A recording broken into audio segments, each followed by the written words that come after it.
Dynasty avait toujours l'air du glamour, du pouvoir, d'un monde où tout était plus grand que nature et où rien n'était jamais tout à fait réel. Du champagne au petit déjeuner, des fourrures en salle de réunion, des ennemis mieux habillés que les amis de n'importe qui. Mais les histoires derrière cette série semblent impossibles à croire. Saviez-vous que l'une des stars principales de la série travaillait simultanément sur 2 émissions en prime time, sur 2 chaînes différentes, parfois le même jour? Saviez-vous que l'un des acteurs centraux de Dynasty a fait son coming out publiquement en tant qu'homosexuel, 36 ans après la première diffusion de la série? Après avoir passé toute sa carrière à incarner un homme qui utilisait l'homosexualité de son propre frère comme une arme, ce sont les vraies histoires, celles enfouies sous les épaulettes rembourrées, les bagarres furieuses et les coups de théâtre. 9 saisons, 220 épisodes. L'émission numéro 1 en Amérique en 1985. 60 millions de téléspectateurs par semaine à son apogée. Cela ressemblait à un fantasme, un monde sans véritable conséquence. Mais la vérité derrière cette série n'a jamais été tout à fait ainsi. Mais qu'est-il arrivé aux personnes qui ont rendu tout cela possible? Et où sont-elles maintenant? En 2026, découvrons-le ensemble. Numéro 1. John James dans le rôle de Jeff Colby. Commençons par celui qui n'était presque pas là du tout. John James est né le 18 avril 1956 à Minneapolis, Minnesota. Il avait 24 ans quand il posa les pieds pour la première fois sur le plateau de Dynasty en 1981. Et voici ce que presque personne ne sait. Jeff Colby n'était même pas un personnage dans le scénario original. James avait signé un contrat d'option avec ABC. La chaîne le voulait, mais ne savait pas vraiment pour quel rôle. Il fit une audition pour le rôle de Stephen Carrington. Il ne l'obtint pas. Mais quelqu'un le regarda et dit « Nous devons construire un personnage autour de cet homme. » Ils inventèrent donc Jeff Colby de toutes pièces, spécifiquement pour John James. Il apparut dans le tout premier épisode, intitulé « Oil » en janvier 1981. Et il resta jusqu'au dernier, Catch 22, en mai 1989. 8 années entières, du premier photogramme au générique de fin. Et il le fit 2 fois, passant 2 de ses saisons dans la série dérivée The Colbys, aux côtés de la femme de son personnage. Jeff Colby était l'une de ces rares figures de soap opéra qui fonctionnait comme la boussole morale de la série. Dans un monde d'intrigues, de manipulation et de méchanceté assumée, Jeff était celui qui continuait d'essayer de faire ce qui était juste. Un homme de principe entouré de gens qui traitaient les principes comme de simples inconvénients. James reçut une nomination au Golden Globe comme meilleur acteur dans un second rôle en 1985. Il avait 28 ans au moment de cette nomination. C'était une reconnaissance que les interprètes les plus exubérants de la série éclipsaient souvent. Mais ceux qui prêtaient attention savaient exactement ce que James était en train de faire. Après la fin de Dynasty, James s'éloigna presque entièrement d'Hollywood. Il y eut des retours occasionnels, du travail dans les soap opéras dans As the World Turns et All My Children, un film d'action appelé Icebreaker en 2000, une poignée de projets indépendants. En 2022, il apparut dans un film appelé My Son Hunter, incarnant le président Joe Biden. La même année, il apparut dans un film d'horreur intitulé Evil at the Door. Sa vie personnelle a été stable, d'une façon qui se distingue de la majeure partie de cette distribution. En 1989, la même année où Dynasty se termina, James épousa Denise Coward, un mannequin australien et ancienne finaliste de Miss Monde. Ils sont ensemble depuis lors. Leur fille, Laura James, a remporté America's Next Top Model en 2012, cycle 19. Leur fils Philippe sert dans l'United States Air Force. En 2026, John James a 70 ans. Le rôle qui fut inventé pour lui, qui n'existait pas jusqu'à ce que quelqu'un décide qu'il était trop bien pour le laisser partir, s'est révélé être le rôle qui a défini sa vie. Pas un mauvais résultat pour un personnage qui n'était jamais censé exister. Numéro 2, Pamela. Sue. Martin dans le rôle de Fallon Carrington. Voici l'histoire d'une femme qui quitta l'une des plus grandes séries de l'histoire de la télévision française, exactement au moment où elle devenait la plus grande série de la télévision française. Pamela Sue Martin est née le 5 janvier 1953 à Westport, Connecticut. Elle avait 28 ans lorsqu'elle apparut pour la première fois en tant que Fallon Carrington dans le pilote de Dynasty en janvier 1981. Fallon était la fille de Blake et d'Alexis, gâtée, à la langue acérée, brillante et profondément humaine sous tout cela.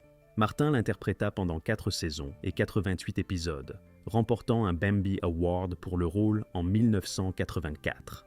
Avant Dynasty, Martin s'était déjà construit une réputation. Elle apparut dans The Poseidon Adventure en 1972 à l'âge de 19 ans, l'un des films catastrophes les plus iconiques de cette époque. Elle joua Nancy Drew dans The Hardy Boys / Nancy Drew Mysteries de 1977 à 1979, devenant une véritable idole des adolescents. Quand elle arriva à Dynasty, elle avait déjà quitté une série à succès pour des divergences créatives. Elle recommencerait. En 1984, Dynasty se transformait en quelque chose d'énorme. Joan Collins était arrivée. Les audiences montaient.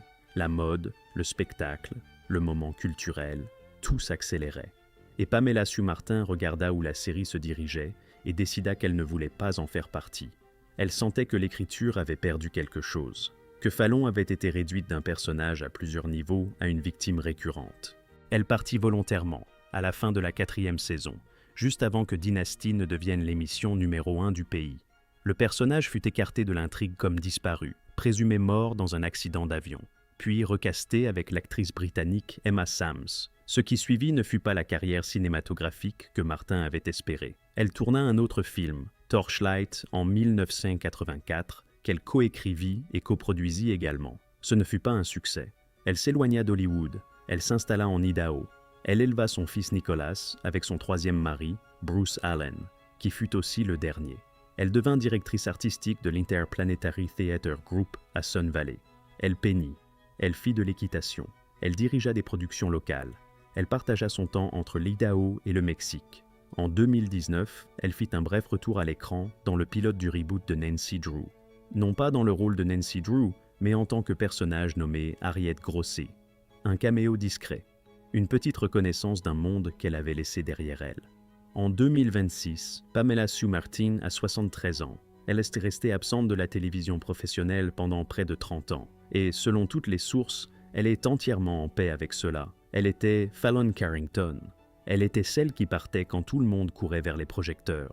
C'était toujours sa façon d'être. Et il s'avère que c'était toujours qui elle était vraiment. Numéro 3, Jack Coleman dans le rôle de Stephen Carrington. Voici une histoire qui porte plus de poids qu'il n'y paraît à première vue. Jack Coleman est né le 21 février 1958 à Easton, Pennsylvanie. Il rejoignit Dynasty lors de la 3e saison, en 1982, endossant l'un des rôles les plus complexes de la télévision française. Il avait 24 ans, et le rôle qu'il héritait, Stephen Carrington, était déjà extraordinaire. Stephen était l'un des premiers personnages ouvertement gays dans le drame français en prime time. Il avait été introduit lors de la première saison par Al Corley, qu'il interpréta avec une intensité silencieuse. Quand Corley quitta après la 2e saison, les producteurs recastèrent. Ils firent appel à Jack Coleman. Et Coleman joua Stephen pendant 6 saisons entières, jusqu'à la fin de la série en 1989. Le rôle était remarquable parce qu'il ne traitait pas la sexualité de Stephen comme une crise à résoudre. Il la traitait comme un fait de sa vie, quelque chose qui affectait ses relations, sa place dans sa famille, ses batailles pour la garde de son fils, mais jamais comme quelque chose à corriger ou à expliquer.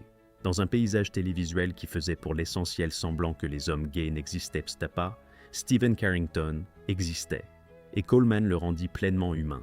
Coleman alla construire une carrière qui s'étendait bien au-delà de l'ombre de Dynasty. Son rôle de Noah Bennett dans Heroes de 2006 à 2010, l'homme silencieux et dangereux aux lunettes à monture d'écaille, le fit connaître d'une toute nouvelle génération de téléspectateurs et devint l'un des éléments les plus appréciés de cette série. Il eut des rôles récurrents en tant que sénateur Robert Lipton dans The Office de 2010 à 2013 et en tant que sénateur américain William Bracken dans Castle de 2012 à 2015. Il a continué à travailler à Atlanta et ailleurs tout au long des années 2020. Il y a encore une chose sur Coleman qui vaut la peine d'être connue. Il est un descendant de 6e génération de Benjamin Franklin. Ce n'est pas une note de bas de page, c'est une histoire en soi. En 2026, Jack Coleman a 68 ans. Il est marié à l'actrice Beth Toussaint depuis 1996. Leur fille Tess est née en 1999. Il continue à travailler. Il ne fait pas de bruit. Il se présente simplement, ce qui, si vous avez regardé Stephen Carrington pendant 6 ans, est exactement ce à quoi vous vous attendriez. Numéro 4, Gordon Thompson, dans le rôle d'Adam Carrington. Celui-ci a un secret qui a mis des décennies à être révélé. Et quand il l'a finalement été, il a tout recadré. Gordon Thompson était né le 2 mars 1945 à Toronto, Canada. Il avait 37 ans lorsqu'il apparut pour la première fois dans Dynasty, en octobre 1982, dans la peau d'Adam Carrington, bien que le personnage fût censé avoir une vingtaine d'années. Thompson semblait assez jeune pour s'en tirer. Il resterait 7 ans, jusqu'à la fin de la série, en 1989. Adam Carrington était, à tous égards, l'un des personnages les plus purement maléfiques de la télévision française des années 80. Il avait été kidnappé en bas âge et élevé sous un autre nom, pour ensuite découvrir sa véritable identité en tant qu'adulte et arriver au manoir des Carrington, affamé de tout ce qui lui avait été refusé. Il avait empoisonné un rival avec de la peinture au plomb. Il avait violé une employée de maison. Il avait manipulé, comploté et détruit, souvent avec un sourire. Thompson le joua avec une noirceur shakespearienne et un flair de soap opéra. La combinaison était irrésistible. Avant Dynasty, Thompson avait passé 17 ans à travailler dans le théâtre et la télévision canadien. Il avait joué au festival de Stratford. Il avait interprété Jésus dans Godspell aux côtés de Martin Short et Gilda Radner. C'était un acteur de théâtre sérieux qui se retrouva soudainement célèbre d'une façon impossible à prévoir. Lors d'un voyage en Norvège en 1984, un pays dont le gouvernement avait effectivement tenté d'interdire Dynasty, Thompson monta sur une scène pour faire face à 10 000 fans en délire. Il dit par la suite que ce fut le moment où il comprit ce qu'Aaron Spelling avait réellement construit. Après l'annulation de Dynasty, Thompson retourna au soap-opéra diurne, Santa Barbara, The Young and the Restless, Sunset Beach. En 2015, il apparut dans la web-série Winterthorn. En 2021, il participa à un événement en direct appelé Our Dynasty, Tales from the Set aux côtés de Jack Coleman et John James, et puis Le Secret. En septembre 2017, à l'âge de 72 ans, Gordon Thompson fit son coming out publiquement en tant que gay dans une interview. Il dit que la révélation était sortie de la colère. Le journaliste s'était adressé à lui comme d'un homme gay à un autre, et Thompson avait répondu directement plutôt que d'esquiver. Il décrivit la honte qu'il avait portée pendant la majeure partie de sa vie, l'époque où l'homosexualité avait été classifiée à la fois comme un crime et comme une maladie mentale, les décennies à cacher quelque chose qui n'avait jamais été l'affaire de personne d'autre. Il dit que la honte n'avait commencé à le quitter que récemment. L'homme qui avait passé 7 ans à jouer un personnage qui dévoilait l'homosexualité de son propre frère comme acte de cruauté, avait vécu avec ce même secret pendant tout ce temps. En 2026, Gordon Thompson a 81 ans. Il vit à Los Angeles. Il travaille comme acteur depuis plus de 50 ans. Il dit que la comédie a toujours été son temple, son unique source de sécurité et de réconfort. Quoi qu'il ait été caché d'autre, cela a toujours été vrai. Numéro 5, John Forsythe dans le rôle de Blake Carrington. Voici l'homme autour duquel toute la série était construite, et celui qui n'était jamais censé jouer le rôle. John Forsythe est né le 29 janvier 1918 à Penns Grove, New Jersey. Son vrai nom était Jacob Lincoln Freund. Il prit le nom de Forsythe de la famille de sa mère parce que, comme il le dit un jour, les gens avaient si mal prononcé son nom toute sa vie. Quand Dynasty commença en janvier 1981, il avait 63 ans, et il était déjà célèbre depuis des décennies. Il était la voix de Charlie dans Charlie's Angels de 1976 à 1981, enregistrant ses répliques en quelques minutes par épisode pendant que les stars à l'écran de la série travaillaient 15 heures par jour.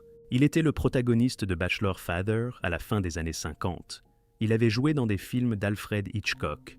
Il avait travaillé avec Marlon Brando à l'Actors Studio. Il avait même, dans une coïncidence presque impossible, donné à Linda Evans son tout premier rôle parlant à la télévision, dans Bachelor Father, quand elle n'avait que 18 ans. 20 ans avant qu'ils ne se retrouvent à jouer mari et femme dans Dynasty. Le rôle de Blake Carrington avait d'abord été confié à George Peppard, qui démissionna en raison de désaccords avec les scénaristes. Forsythe intervint comme remplaçant de dernière minute et fit du rôle quelque chose d'entièrement sien. Il joua Blake comme un homme fondamentalement honnête qui faisait des choses malhonnêtes. un patriarche essayant de maintenir ensemble une famille qui se détruisait constamment de l'intérieur. Il apparut dans les 220 épisodes de la série, pas 219, pas 217, tous. Il était le seul membre de la distribution à avoir accompli cela. Pour son travail, Forsythe remporta 2 Golden Globes comme meilleur acteur dans une série télévisée dramatique. En 1982 et 1983, il reçut 3 nominations consécutives aux Emmy. Il devint, selon les mots d'un registre du divertissement de l'époque, le symbole le plus attrayant du capitalisme. Sa vie personnelle avait son propre poids. Il avait été marié 3 fois. Sa deuxième femme, Julie Warren, mourut en 1994 après que Forsythe prit la décision dévastatrice de la débrancher du support vital à la suite d'un grave épisode médical. Ils avaient été mariés pendant 51 ans. En 2002, 8 ans après sa mort, Forsythe épousa la femme d'affaires Nicole Carter, qui avait 22 ans de moins que lui. En 2006, il apparut aux côtés de Linda Evans, Joan Collins et d'autres membres de la distribution pour le spécial CBS, Dynasty Reunion, Catfights et Caviar. La même année, un cancer colorectal lui avait été diagnostiqué. On le considérait en rémission. Ce n'était pas le cas. Le 1er avril 2010, John Forsythe mourut à son domicile à Santa Ynez, Californie, des suites d'une pneumonie. Il avait 92 ans. Sa troisième femme, Nicole, mourut 5 semaines plus tard. 2 de ses frères et sœurs étaient morts de cancers liés au tabac. Il laissait derrière lui 3 enfants, 6 petits-enfants et 5 arrière-petits-enfants. Il avait 92 ans. Il avait survécu à la série de 21 ans. Et pourtant, d'une certaine façon, Blake Carrington donnait encore l'impression d'être une présence vivante, parce que Forsythe l'avait rendu permanent. Numéro 6, Pamela Bellwood, dans le rôle de Claudia Bledel. Elle était la blessure émotionnelle au cœur des premières saisons de Dynasty, et elle n'a presque jamais été mentionnée dans le même souffle que les stars les plus glamour de la série. Pamela Bellwood est née le 26 juin 1951 à New York City. Elle avait 29 ans lorsqu'elle apparut pour la première fois en tant que Claudia Bledel dans le pilote de Dynasty en janvier 1981. Claudia n'était pas une Carrington. Elle n'était pas riche, n'avait pas de pouvoir, ne complotait pas de la façon dont le faisaient les personnages phares de la série. C'était une femme qui venait d'être libérée d'un hôpital psychiatrique, essayant de reconstruire sa vie dans l'ombre d'un mariage qui s'effondrait, luttant contre une instabilité que la série traitait avec un sérieux inhabituel pour un soap-opéra français en prime time. Bellwood joua Claudia pendant 5 saisons à travers certains des matériaux dramatiquement les plus complexes de toute la série. Son personnage eut des liaisons, prit de terribles décisions et finit par s'effondrer dans une décompensation que les scénaristes résolurent avec une intrigue choquante lors de la 6e saison. Claudia mourut dans un incendie d'hôtel, l'incendie du La Mirage, l'une des fins de saison les plus dramatiques de Dynasty. Bellwood ne fut jamais une présence scandaleuse. Elle ne devint jamais célèbre pour sa vie privée ou ses controverses. Elle travailla. Elle apparut dans d'autres projets télévisés et cinématographiques tout au long des années 80 et jusqu'aux années 90. Elle prit des rôles dans divers téléfilms et fit des apparitions en tant qu'invitée dans plusieurs séries. Dans ses années ultérieures, elle s'intéressa aux arts de la guérison et à la pratique spirituelle, s'impliquant dans un travail holistique qui l'éloigna loin de l'industrie du divertissement. En 2026, Pamela Bellwood a 74 ans. Elle est restée largement hors des projecteurs pendant des décennies. Il n'y a pas d'interview régulière, pas de présence sur Instagram, pas d'apparition lors de réunions. Elle interpréta l'un des personnages genuinement les plus fragiles de l'histoire de la télévision française en prime time. Et elle a vécu sa vie avec une discrétion correspondante que les stars les plus bruyantes de la série n'ont jamais tout à fait réussi à gérer. Claudia Bledel était une femme qui glissait à travers les mailles d'un monde qui ne savait pas quoi faire d'elle. Pamela Bellwood se retira de ce même monde. Et d'une certaine façon, cela semble tout à fait cohérent. Numéro 7. Emma Sames, dans le rôle de Fallon Carrington, 1985 à 1989. Elle entra dans une situation impossible, et elle la fit fonctionner, à sa façon, selon ses propres règles. Emma Sames est née le 28 août 1960 à Londres, Angleterre. Elle avait 24 ans lorsqu'elle apparut pour la première fois en tant que Fallon Carrington lors de la 5e saison de Dynasty en 1985. La Fallon originale, Pamela Sue Martin, était partie volontairement l'année précédente. Le personnage avait été écarté de l'intrigue comme disparu, présumé mort dans un accident d'avion. Quand elle revint à l'écran, elle avait un nouveau visage. Le public le remarqua. La presse en écrivit. Certains fans étaient sceptiques. Sams elle-même fut claire quant à son approche. Elle n'allait pas imiter Martin. Elle allait être elle-même dans le rôle. Et au fil de 4 saisons et du spin-off The Colbys, elle construisit une version de Fallon plus douce, plus sympathique et progressivement plus intéressante à mesure que les scénaristes s'adaptèrent à ce que Sams pouvait faire. Avant Dynasty, Sams était connue au Royaume-Uni et des fans de soap opéra diurne pour son rôle de Holly Scorpio dans General Hospital. Ce fut, selon la légende, la fille adolescente d'Aaron Spelling, Tori, qui suggéra de engager Sams, après avoir regardé General Hospital et avoir pensé qu'elle était parfaite pour le rôle. Après Dynasty, Sams continua à travailler assidûment à la fois dans la télévision française et britannique. Elle apparut dans The Colbys, qui fut diffusée pendant 2 saisons, de 1985 à 1987. Elle revint dans Dynasty pour la mini-série Réunion de 1991. Elle a maintenu une présence active dans les 2 pays. Travail caritatif, télévision, spectacle de théâtre, engagement public. Ce que de nombreux téléspectateurs ne savaient pas. Sams vit depuis des années avec une maladie chronique, l'encéphalomyélite myalgique, communément connue sous le nom de syndrome de fatigue chronique, dont elle a parlé publiquement et pour laquelle elle s'est faite porte-parole. En 2020, elle contracta le Covid-19 et déclara publiquement que la maladie avait significativement aggravé sa condition préexistante. Son engagement en faveur des patients atteints d'EM a été constant et déterminé. En 2026, Emma Sams a 65 ans. Elle continue à travailler et à militer. Elle arriva à Dynasty dans des circonstances impossibles et en repartit avec sa dignité entièrement intacte. Ce qui, dans ce monde particulier, était plus difficile qu'il n'y paraît. Numéro 8. Heather Locklear, dans le rôle de Sammy Jo Dan. Voici celle qui travaillait sur 2 séries en même temps, simultanément, dans la même voiture, et qui parvenait d'une façon ou d'une autre à faire fonctionner les 2. Heather Locklear est née le 25 septembre 1961 à Los Angeles, Californie. Elle avait 20 ans lorsqu'elle apparut pour la première fois dans Dynasty en 1981 dans le rôle de Sammy Jo Dan, la nièce avide, belle et trouble-faite de Crystal, qui arrive à Denver et complique immédiatement tout. C'était son premier rôle télévisuel majeur. Elle avait été recrutée après qu'Aaron Spelling eut repéré son potentiel et lui eut fait signer un contrat pour 13 épisodes. En moins d'1 an, Spelling la recruta également dans son polar T.J. Hooker, aux côtés de William Shatner. Et pendant les années suivantes, Locklear faisait les 2, étant parfois conduite d'un plateau à l'autre le même jour, changeant son uniforme de policière pour le glamour de Dynasty à l'arrière d'une voiture.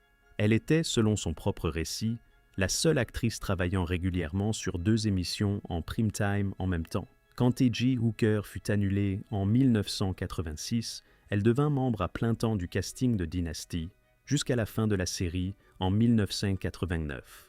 La vie qui suivit fut plus grande et plus difficile que presque personne ne l'avait prévu.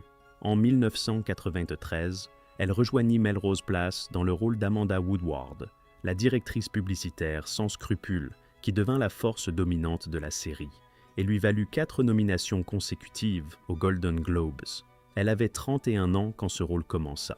Pendant 6 ans, elle fut l'un des visages les plus reconnaissables de la télévision française, puis Spin City, puis une longue série de projets plus modestes, de difficultés personnelles, de problèmes juridiques et de luttes pour la santé qui se déroulèrent en public d'une façon qu'elle ne contrôlait pas toujours. Ces mariages ont été suivis de près, avec le batteur de Mötley Crüe, Tommy Lee, de 1986 à 1993, puis avec le guitariste de Bon Jovi, Richie Sambora, de 1994 à 2007. Avec Sambora, elle a une fille, Ava Elizabeth Sambora, née en 1997. Ava a suivi sa mère dans le monde du divertissement. Pendant plusieurs années, Locklear fut fiancée à son petit ami du lycée Chris Heiser. Ses luttes avec la santé mentale et les médicaments sur ordonnance ne furent pas cachées. Elle en a parlé et les a vécues en pleine lumière de l'attention publique. En 2026, Heather Locklear a 64 ans. Elle travaille sur un biopic pour Lifetime sur l'auteur Christine Carlson. Elle reste l'un des visages les plus reconnus associés à la télévision française des années 80. Et elle a, à travers tout, conservait exactement qui elle était depuis le début, quelqu'un qui se présentait aux 2 emplois, changeait de costume dans la voiture et se débrouillait en avançant. Numéro 9, A.L. Corley, dans le rôle de Stephen Carrington, 1981 à 1982. Il était l'original, et presque personne n'en parle plus. Al Corley est né le 22 mai 1956 à Colgate, Oklahoma. Il avait 24 ans lorsqu'il apparut pour la première fois en tant que Stephen Carrington dans le pilote de Dynasty en janvier 1981. Stephen était le fils de Blake Carrington, ouvertement gay à une époque où les personnages ouvertement gays dans le drame français, en prime time, étaient pratiquement inexistants.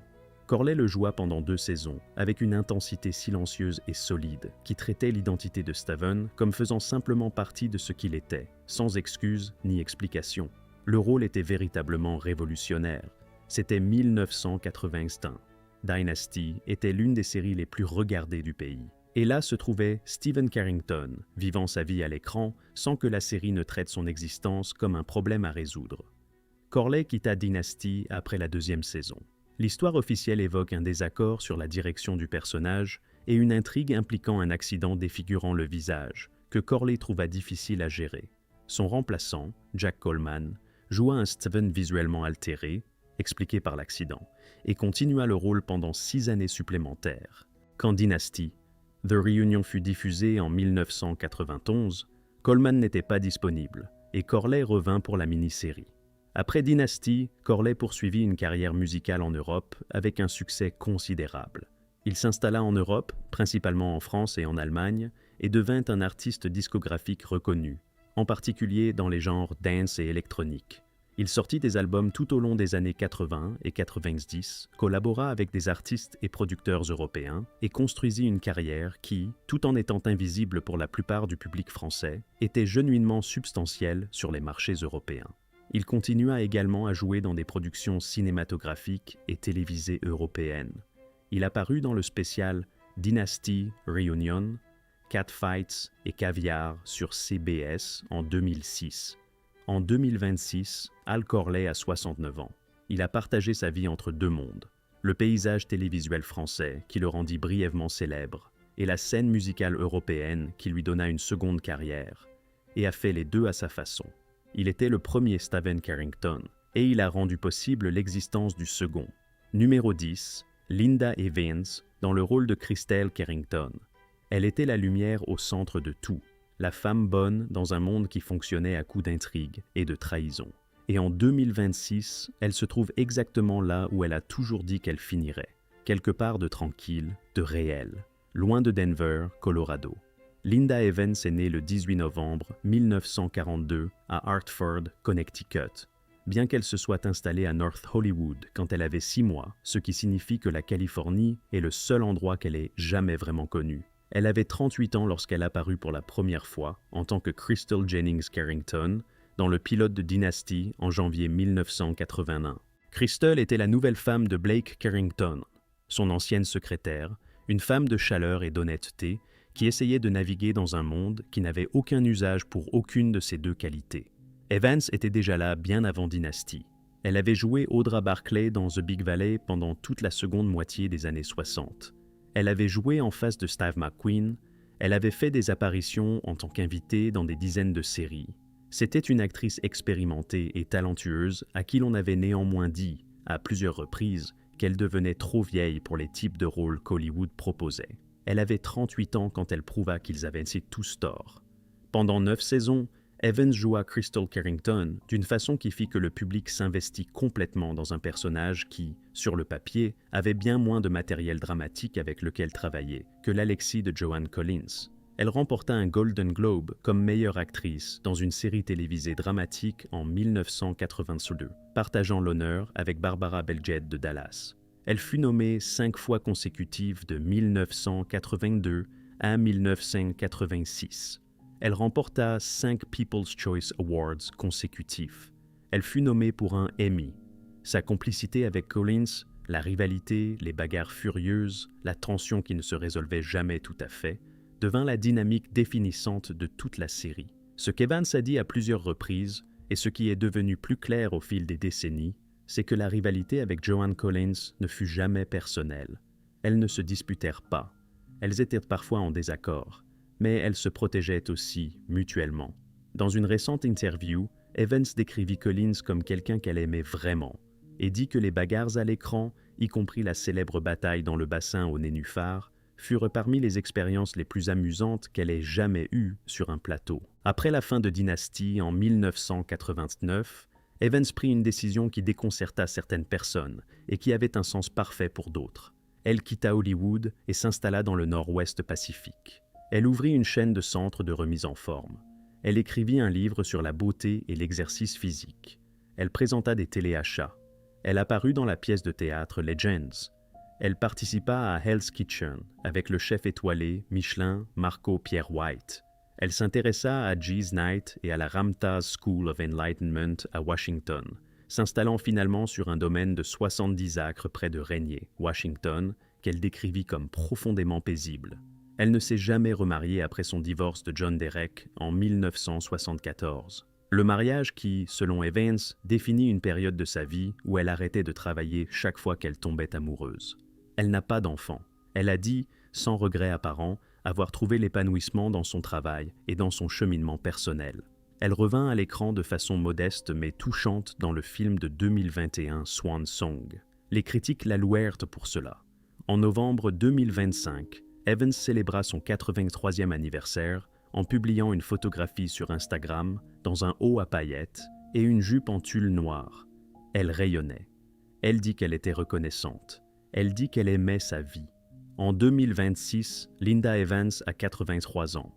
Crystal Carrington était la femme qui tenait le centre de Dynasty, non pas par le pouvoir ou la manipulation, mais par quelque chose de plus silencieux et difficile à définir. Linda Evans a passé 30 ans à construire exactement la vie qu'elle voulait. Ce n'est pas une petite chose, c'est, à sa façon, le résultat le plus radical de toute cette liste. Numéro 11, Joan Collins dans le rôle d'Alexis Carrington. Nous sommes arrivés, enfin, à celle pour qui toute la série attendait. Joan Collins est née le 23 mai 1933 à Paddington, Londres. Elle avait 47 ans lorsqu'elle apparut pour la première fois dans Dynasty lors de la 2e saison, en 1985. Elle n'avait pas été le premier choix pour le rôle. Sophia Loren s'était vue proposer le rôle. Sophia Loren l'avait refusé. Et puis, ils appelèrent Joan Collins, une actrice dont la carrière avait été balayée par Hollywood pendant des années, qui avait passé les années 70 dans des films dont personne ne se souvenait, qui avait été classée comme une relique d'une autre époque. Elle accepta le rôle, et tout changea. Alexis Carrington était, tout simplement, l'un des plus grands personnages de l'histoire de la télévision française. Elle était la première femme de Blake Carrington, la mère de ses enfants, la femme qu'il avait abandonnée, revenue maintenant avec 20 ans de rancœur et une capacité illimitée de vengeance. Elle complotait, elle manipulait, elle s'habillait magnifiquement. Elle insultait quiconque se trouvait à portée avec une élégance si précise que les insultes elles-mêmes semblaient être une forme d'art. Elle se bagarra avec Crystal dans un bassin au nénuphar. Elle envoya ses propres enfants en spirale. Elle détruisit des affaires, des relations et des réputations avec l'efficacité calme de quelqu'un qui avait tout planifié depuis 20 ans. Et puis, après tout cela, elle vous faisait vous demander si elle était la seule honnête dans la pièce. Collins reçut une nomination au Golden Globe chaque année de 1982 à 1987. Elle gagna en 1983. En acceptant le prix, elle remercia Sophia Loren d'avoir refusé le rôle. Elle fut également nommée pour un Primetime Emmy Award comme meilleure actrice principale dans une série dramatique. Elle apparut dans 205 épisodes sur les 9 saisons, malgré le fait qu'à un moment, elle refusa de reprendre le travail au début de la 5e saison, jusqu'à ce qu'elle obtienne une augmentation de salaire. Les producteurs avaient laissé le sort d'Alexis ambigu après le cliffhanger du massacre moldave, ce qui signifiait qu'elle aurait pu théoriquement être éliminée. Elle ne fut pas éliminée. Elle obtint son augmentation. Elle revint. Elle apparut dans le 2e épisode et rappela immédiatement à tous pourquoi ils avaient récapitulé. Aaron Spelling dit d'elle, des années plus tard, « Nous n'avons pas écrit Joan Collins, elle a joué Joan Collins. Nous avons écrit un personnage, mais le personnage aurait pu être joué par 50 personnes et 49 d'entre elles auraient échoué. La vie de Collins avant Dynasty avait été extraordinaire et pas toujours bienveillante. Elle fit ses débuts au théâtre à 9 ans. Elle se forma à la Royal Academy of Dramatic Art à 16 ans. Elle fut recrutée à Hollywood à 22 ans. Elle avait été stéréotypée pendant 30 ans comme la mauvaise fille, la vent, la séductrice, celle qui finirait par vous trahir. Elle avait vécu, dit-elle un jour, la vie d'une femme considérée comme dangereuse simplement parce qu'elle était attirante et ambitieuse. Dynasty ne changea pas cela. Cela lui donna simplement une énorme scène sur laquelle être exactement ce que le monde avait toujours prétendu qu'elle était, et le rendre magnifique. Ses mariages ont été au nombre de 5, ce que les téléspectateurs de Dynasty trouvèrent tout à fait approprié. Son premier mari, l'acteur Maxwell Reed, l'aurait droguée et agressée sexuellement quand elle avait 17 ans. Elle l'épousa par culpabilité. Le mariage dura 4 ans et se termina en 1956. Son deuxième mariage, avec l'artiste de variété Anthony Newley, lui donna 2 enfants, Tara et Sacha, et se termina en 1970. Son troisième mari, Ron Cass, lui donna une fille, Kalia, qui à l'âge de 8 ans fut renversée par une voiture et souffrit de graves dommages cérébraux. Collins se battit pour le rétablissement de Katie pendant des années, écrivant plus tard un livre à ce sujet. Son quatrième mariage, avec le chanteur suédois Peter Holm, dura 13 mois et se termina dans un divorce spectaculairement contentieux en 1987, pendant que Dynasty était encore à l'antenne. Son cinquième mari, le producteur de théâtre Percy Gibson, a 32 ans de moins qu'elle. Ils se marièrent en 2002 et renouvelèrent leurs vœux en 2009. Dans chaque interview, Collins le décrit comme l'amour de sa vie. Après la fin de Dynasty en 1989, Collins fit ses débuts à Broadway dans Private Lives en 1992. Elle continua à travailler, théâtre, télévision, films occasionnels, tout au long des années 90 et 2000. Elle eut un rôle récurrent dans The Royals de 2014 à 2018. Elle apparut dans American Horror Story, Apocalypse en 2018. Elle publia plus de 20 livres, dont des romans, des mémoires et des guides de style. En 2015, la reine Élisabeth l'a promue Dame Commandeur de l'Ordre de l'Empire britannique. Elle avait déjà été nommée OBU en 1997. En 2026, Joan Collins a joué dans le film policier A Murder Between Friends. Elle devrait également incarner Wallis Simpson dans un film actuellement en post-production, dont le tournage s'est déroulé à Londres et Paris en 2025.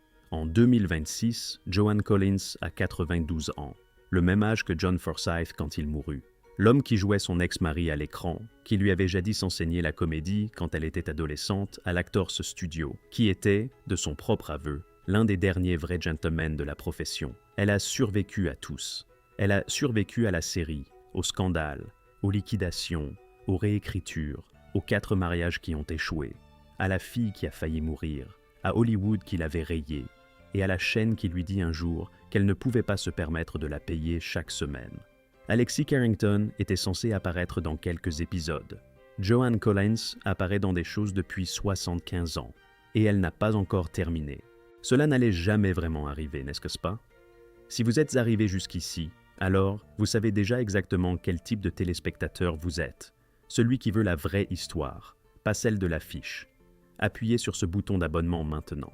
Chaque semaine, nous allons en profondeur sur les distributions des plus grandes séries jamais réalisées, exactement comme ceci. Les vraies vies, les chapitres cachés, les choses qui ne se sont jamais retrouvées dans les rediffusions, les spéciaux de réunion ou les communiqués de presse soigneusement formulés. La vérité est toujours plus intéressante, et nous ne finissons jamais de creuser. Et laissez un commentaire ci-dessous. Quel était votre personnage préféré dans Dynasty? Était-ce Alexis, la magnifique vilaine qui sauva toute la série en franchissant simplement une porte? Était-ce Crystal, celle qui devait vraiment tenir tout ensemble pendant que tout le monde autour d'elle s'effondrait? Blake, le patriarche qui croyait genuinement être le gentil? La noirceur intrigante et shakespearienne d'Adam? La constance morale de Jeff, le personnage qui n'était même pas censé exister? Ou peut-être Steven, celui qui était en avance sur son temps d'une façon que la télévision n'a pas encore pleinement reconnue? Dites-le nous, parce que si vous avez regardé cette série, si vous étiez là ces soirs du mercredi, ou que vous l'avez trouvé plus tard, ou que vous y êtes arrivé par un clip d'une bagarre furieuse et êtes resté pour tout le reste, vous avez un personnage, vous avez une scène, vous avez un moment qui est resté avec vous plus longtemps qu'il n'en avait le droit. Faites-nous savoir ce que c'était. Nous les lisons tous.